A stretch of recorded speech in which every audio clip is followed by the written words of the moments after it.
After overviewing the compressor, let's check out the multiband compressor. The difference is that this one can apply different amounts of compression to a single or multiple ranges of frequencies, the so-called bands. It gives us the option to determine how wide or narrow each band should be. In this example, we've created 3 separate bands.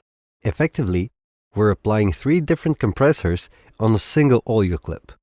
All instances have their own individual threshold, attack, release, and ratio, giving us all the flexibility we need. Multi-band compressors are especially handy when we're compressing an entire mix or we need to focus on a narrow frequency range. An example of that would be a human voice recorded with a condenser microphone. The high amplitude S sounds between 3 and 5 kHz can easily be fixed with a multi-band compressor. All we need to do is set up a band in that range. Check it out. That we offer our genuine gratitude towards expands.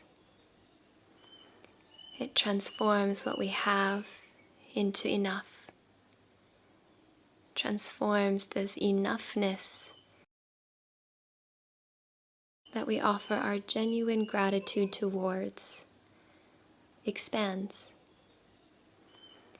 It transforms what we have into enough. Transforms this enoughness